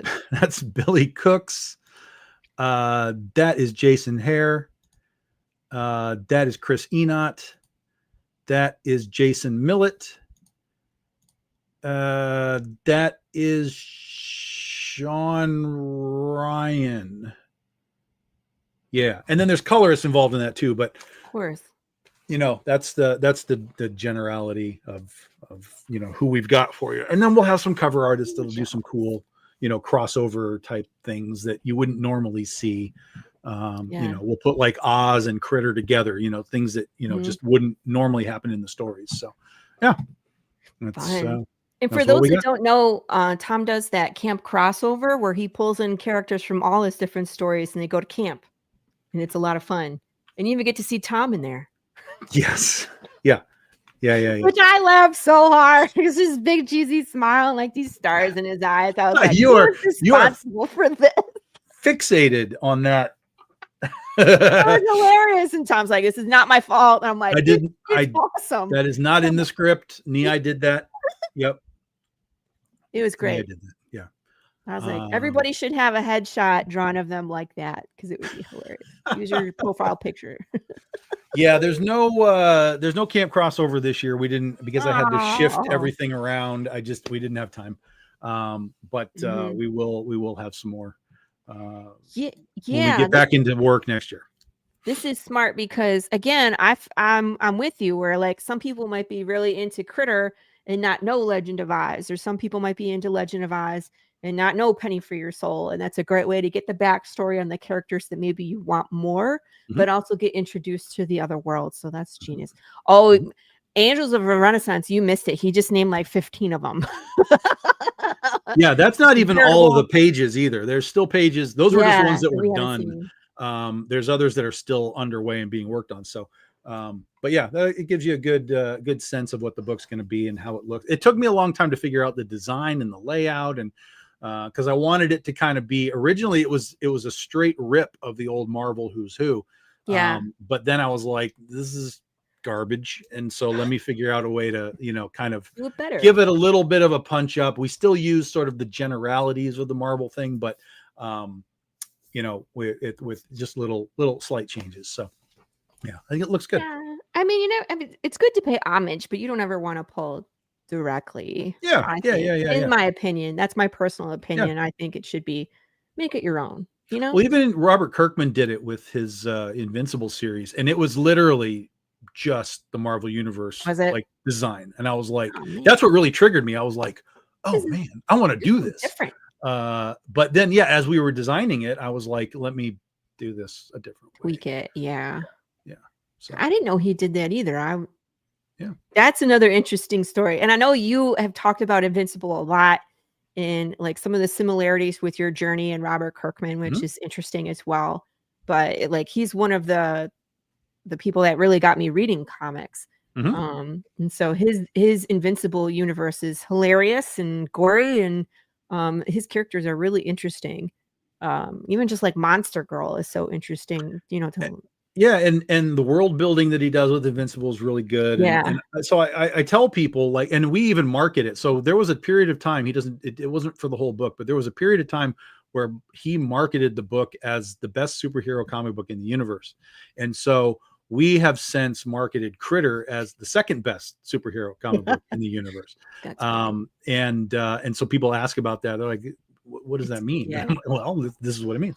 But you know, if you like Invincible, I'm not going to tell you that Critter is the same because it's not as violent as Invincible, but within the world building construct of it, the storytelling construct of it, there are parallels, so that if you like how the worlds were built, I think you would like Critter. It's just a different tone, but the world building and the storytelling kind of, you know, runs sort of parallel.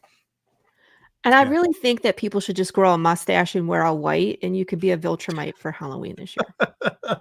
That's the easiest costume. Yeah. I told my husband he could totally pull off Omni-Man if he grew a mustache. He didn't like it. He's like, "What are you calling me old? If the shoe fits." I'm like, "Sorry, I can't be your Asian lady." I'm calling you an alien is what I'm calling you. you. That's it. Michael says, I'm a card guy. I always like the art and the little descriptions and the power bars with the cards in the books that we do trading cards for our stretch goals. We've been doing those for many years. And we have a cool kind of design for them.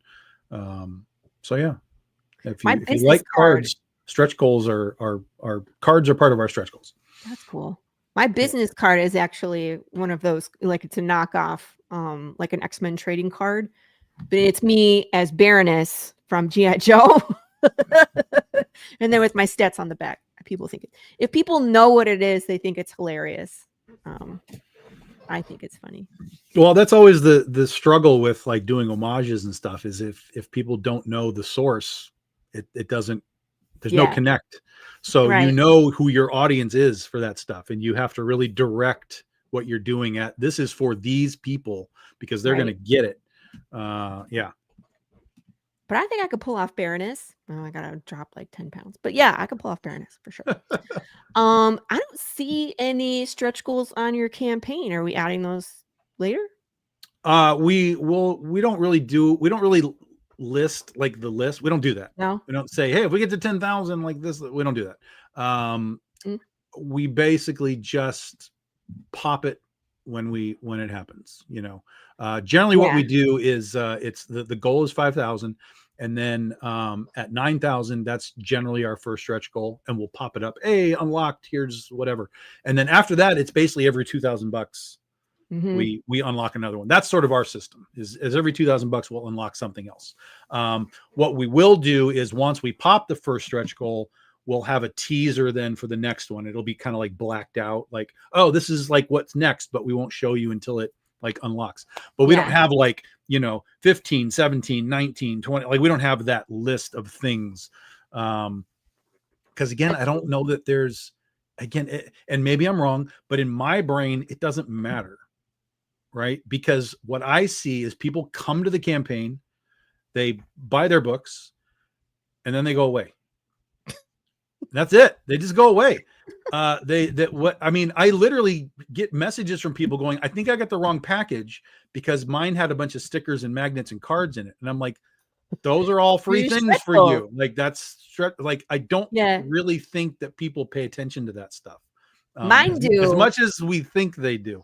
Well, mine do because I do crazy shit in my stretch goals. You do crazy shit. Stash a watermelon. I'll dress up as Pikachu if we hit this number. I'm giving away edible stretch goals this coming campaign. I'm excited. Yeah. So I'm gonna have gummies by the Candy Crypt. So yeah, you're just so far outside the box that people that makes sense. Yeah, makes sense. So when we get close, like people will pay attention because we like we need to push so we can get this slice and dice unlocked. So they'll push, you know, and I'll see people come back and they'll just add on stuff, and I'm like, I think you already have one of those. Like, I don't care, I can have another one. I want this stretch goal. I did have when I did the campaign for Lights Camera Jungle. I did have a big. I don't remember what the dollar number was, but we did post it. I had like a list, like here's a stretch goal, whatever, blah, blah, blah. But it was some kind of crazy number where if we got to that number, and we didn't, but if we got to that number, I would dye my hair blonde. Like so I've had those things. But you know, we've never accomplished those. Some of those things, it just depends on what they are. And I think that when people experience them and then they come back to do it, like the slice and dice, like I think I had it on a campaign that we didn't get to it, and then we did on the next one, and now it's like we got to get to the slice and dice because I want to vote to murder this XYZ. You know, so once they experience it, like I've seen people wax their back hair for a stretch goal and stuff, and it's just so odd. Yeah, there was a time people were like eating hot chips and stuff, and I'm like, this is dumb, guys. Like, what are we doing? And that's one of the downsides, I think, to crowdfunding is that it's become, it's not about selling comics or whatever item you're trying to sell. It's become like these game shows, and I'm like, this is not what I'm interested in anymore. You know, I'm not. I want to make a comic. I want you guys to buy the comic because you want it, and I want that to be the reason that we're getting together. Yeah, you know what I mean. Like when you go to the comic book store and you buy Batman, you're not like, well, where's my trading card and my bookmark and my, like, you're not asking those things. But here, and will you wax your back for me right now? Will Jim Lee wax his back for me if I buy this book? Yeah. Like, it's such a weird environment that has been created over all of these years with all of this extra stuff in the attempt to get more backers and more money and whatever. But I'm not sold that all of that stuff really accomplishes anything. No, some of it's just for fun. And like what Lou just said, I threw on there that I was going to get a tattoo, but I always put it at a number I don't think we're going to make it to. Yeah. Because my husband's like, you're going to do what? And I was like, we're not going to get that number. It's fine. You know? Yeah. It's just to be silly. But yeah, I feel like that is part of, and I feel like I fall into that shtick too, where I'm just like, well, we'll do this and we'll do and it's the experience. And I really feel like I'm going to have so many bottles of hot sauce going out on this next campaign. Yeah. Because I have cultivated this fandom of foodies along with my comic book. Yeah. And they found out that it's really good. And that a lot of times they're out of state and the only place they can get it is from the campaign. Yeah. So I had someone ask me, like, how many bottles of hot sauce can I order with my tier? And I was like, how many do you want? And he was like, probably like 6. I was like, oh my God. I'm going to be making hot sauce for days. I'm like, you got to read the story though, right? And like, that's why we're here is the story. Hot sauce is just for fun, but. Well, hopefully they're reading the story. That's the whole thing is, you know, but you never know. I shared this story before. I have a couple creators here in Texas that are artists, and like they're part of our group, so like we see them everywhere and they've supported my book. And then one of them came to me and was like, I'm missing 2 of your books. I was like, you are? And she was like, yeah, I actually went back and read them. And I was like, you haven't been reading them? So it took me off guard, but that's just a common thing, like support the person whether your book is good or not. And she was like, your books are really good. And I was like, thank you. I thought you were reading them the whole time. You know what I mean? And so sometimes people are supporting you and still not reading your stuff. So it's like, how many people are in Path and haven't read Path? That's interesting to me. It's like, it's a good story. You should read it. No? Okay. Yeah. Cheers. Yeah. And I'm not gonna like poo-poo people that do that stuff. I mean, if you have the time, the drive, the energy to do it, feel free. But I want to get into the book. I want to produce the book. I want to get into the next book. And I don't want to fool around with a lot of extraneous extra things. There's templates for how to make this kind of stuff work. If you look at Brian Polito and how he did stuff, he would give away, we're giving away 10 metal covers for randomly throughout a campaign and giving away this and that. There's all kinds of things. And we've done some of that stuff, but I've never had a sense that it mattered. Makes a difference. Right. Yeah. Right. It's not gaining people because like, oh, they're giving away things. I'm coming in. Like, I'm not seeing that. So for me, I would rather keep like a tight community and just sort of focus on making a really good book and then some extras. I do love doing the chibi magnets that we do with Bun Young. But again, here's another one of the things. So many times like these stretch goals are just like, well, let's just take art and stick it on a card. So you already have it. Like it's just the same art being transplanted onto different items. It's on a card, it's on a poker chip, it's the same thing. So I always wanted to kind of try and level that up. And that's why we started having Bun do brand new art for all the chibis. So you're getting something that doesn't exist in any other, form. I do that as well. And I think that's value. That has value. Right? I think that's value. Still, if it's like I usually don't do bookmarks. In like last campaign, I did a bunch of stickers, but in my MO is I don't like doing that stuff because everybody has stickers, everybody has bookmarks, and Laurie Calcaterra doesn't do the same thing as everybody else. I just don't. I have a problem with that. I have never, nor will I ever produce a bookmark. Well, I mean, a lot of times when I get campaigns and we have stretch goals that are bookmarks and stickers, sometimes I leave them in the back of the book. I don't even take them out. Yeah. There will never, ever be if you ever see a Big Dog Ink bookmark, it's bootleg. I'm going to make them. It'll be a stretch goal on my next campaign, guys. Big Dog Ink bookmark from Laurie Calcaterra. I will accept that. I will accept that. Okay. I'll accept that. All right. I'll be like, hey guys, if you want that elusive Big Dog Ink bookmark, you got to go get Path of the Pale Rider. It'll be a $12,000 stretch goal. That's right. It'll be big. It'll be big. Yeah, we're gonna make it giant because it's going to be an item you can't get anywhere else. Can't get anywhere else, guys. Yep. Bootleg bookmark. I'm gonna do it. You watch. Do it. I'm telling you right now. I'm giving you permission. All right, I'm doing it. You guys heard it here. I'm gonna do a bootleg bookmark for BDI. Yeah. Because I can. Yeah. Because that's how I roll. I like doing funny things. And a lot of people get bogged down by that stuff and like all the extra things. I can't say that there's ever been a stretch goal or a merchandise item that has bogged down our campaign where it's like, usually it's like when we get the books, we're ready to ship. You know what I mean? Because I've been working on all that stuff because I do it myself. Yeah. Because I love doing it. I have a fun time. So for all the other creators that get bogged down, sucks to be you. I love what I do. I want to keep doing it. That's it. And that's the whole thing is you got to enjoy what you're doing. And I have streamlined out the things that I did not enjoy doing. Yeah. And again, I'm one person. I don't even have like a wife or anybody to be like, hey, it's time to like help do this crap. It's like everything is me.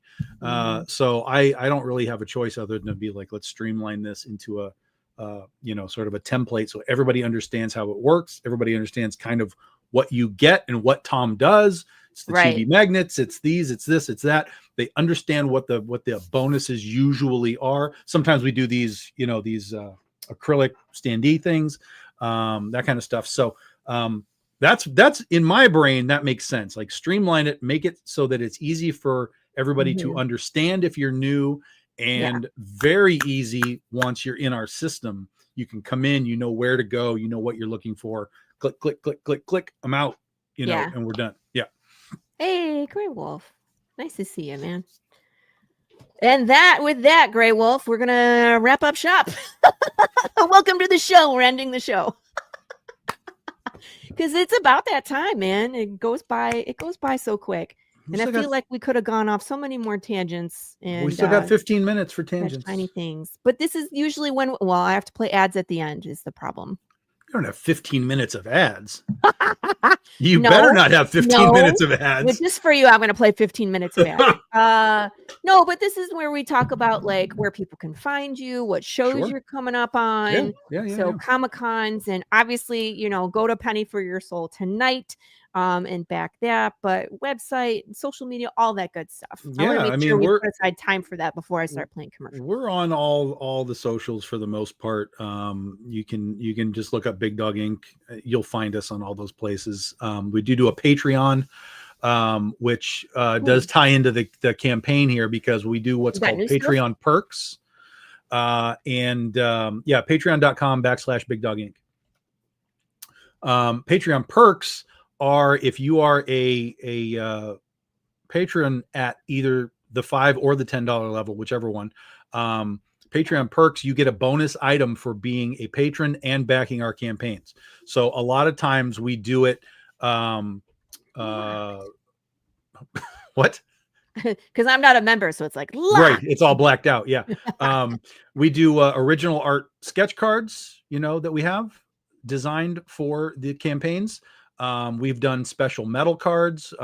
We've done special comics, all kinds of stuff. So our Patreon is basically like, if you want to really see how we, make the batter and how this works and get advance notice of all the things that we do, plus the Patreon perks, if you are a Kickstarter backer as well. Also, for the first time in this campaign, we have secret pledges. Oh, that's right. Yes. And the secret pledges will only be for our patrons. So join Patreon. Cool. That's how you will get the links to the secret pledges. That's a thing that we're doing this time. For those. Yeah. Kickstarter released this thing where and they had I don't think they really had this before. You could send someone a preview link where they could go preview the campaign. Mm-hmm. But this time it's a link to a specific pledge. Correct. And you got to have the link in order to see the pledge. That's correct. Yep. That's it. Cool. So we're going to have that. That's Patreon. We're on, but Facebook is kind of where we do everything. BigDogInc.com. That's the website. Go get your comic books. That's sort of the social media stuff. I'm going to be at cons. Actually, I picked up 2 cons that I hadn't planned on. Going to be at Lansing, Capital City Comic-Con in Lansing in 3 weeks. So the second week of July, I will be there with Keith Garvey. He's going to be there doing his first ever Comic-Con. So there's that. And then 2 weeks after that, 1 week after that, I'm doing the Shark Show with 2 geeks and a microphone. We're doing the Jaws talk on the 19th. The week after that, I'm going to be in Detroit for Motor City Nightmares with Chad. Nice. Doing the horror show. And then we get into August, September, October. There's tons more shows that we're doing all throughout the rest of the year. So depending on where you are, we're kind of floating around the Midwest. And then we'll be in San Antonio for the big Texas Comic-Con, which is inviting like 8 BDI people down. We're going to have a huge BDI section in the con to celebrate the 15-year anniversary with like 8 artists. It's crazy. It's absolutely crazy. So it's going to be me, Nia Ruffino, Brian Peterson, Keith Garvey, Chris Enott, CB Zane, Asher Benson. That's 7. I think that's it. I think that's what's going to be there. So It's going to be a crazy big event for that. And then a few more campaigns, the rest of the year. Yeah. And I've started my own podcast that I'm doing now with Allison Lear, who is a singer, actress, and cosplayer. She's been cosplaying Dorothy Gale for us for years. She and I do a show on Monday nights called The Oz Couple, where we talk about Wizard of Oz stuff and movies and comics and just kind of whatever we want to talk about, because we're all pop culture nerds. So we do that Monday nights on Facebook, YouTube, at 8 p.m. Eastern. So we'll be back doing that, episode 7 on this coming Monday. Yeah. My gosh, it'll go by fast. This is episode 178. Yeah. And I picked up this show at episode 34. So it goes by fast. And then I forget, like, Pops is like, hey, you have a special guest for episode 100? And I was like, nope. I was like, I just scheduled it like a regular show. I was like, So it goes by quick. I want to show everybody one more thing because I forgot to show him off in the beginning when I was supposed to. I got my big boy James sculpture in the mail. So he's giant, by the way. Oh, see how giant this thing is. I'm going to turn off the, hold on. Boo. So you can see him. He's giant. Look at him though. He's got the nice hamburger with the eyeball. Came with his own stand. He stands up mostly. He's a little unsure, but he'll stand up. But just for some context, let me show you guys. Here's the little sad pancakes that are going to be on the next campaign. So teeny tiny. He's like the size of the hamburger versus this giant big James. And now I'm going to get the STL file for this. So I'll have this as an add-on where I can print him, but I don't think I'm going to print him this big. Probably 3/4 of that. But he's super cool. I just got him today. He's still got the fuzz on him from when I took him out. So I got to hide him from the dog and the children. It's Big James versus Critter.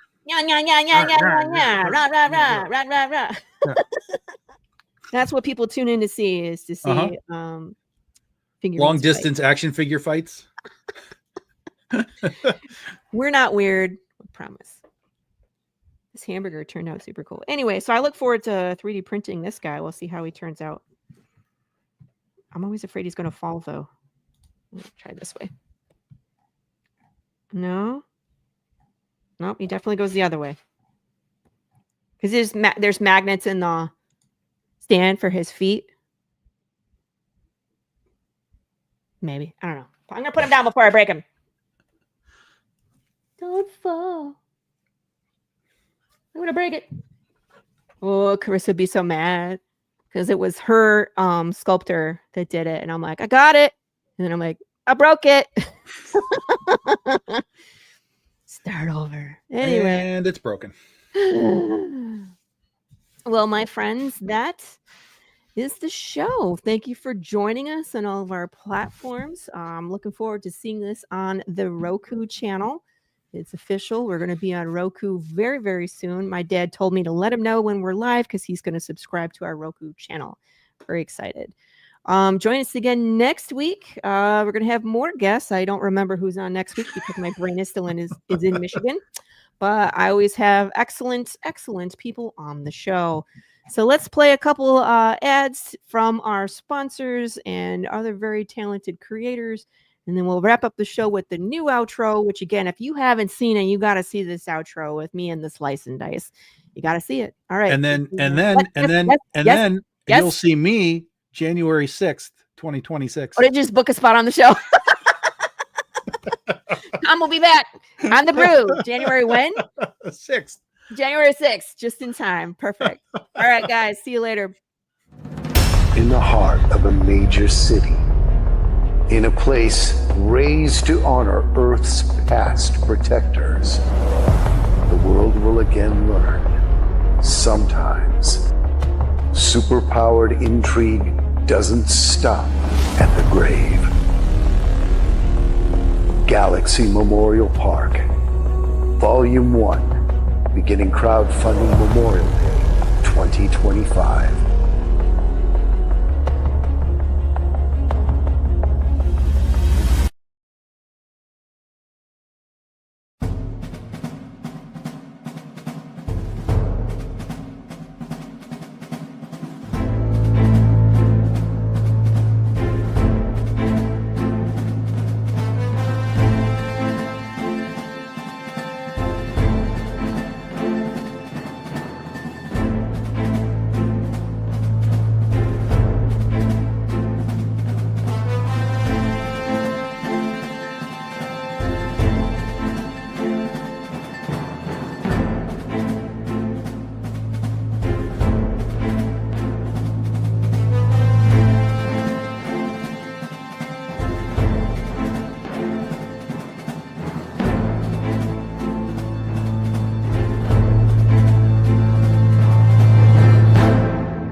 Bye.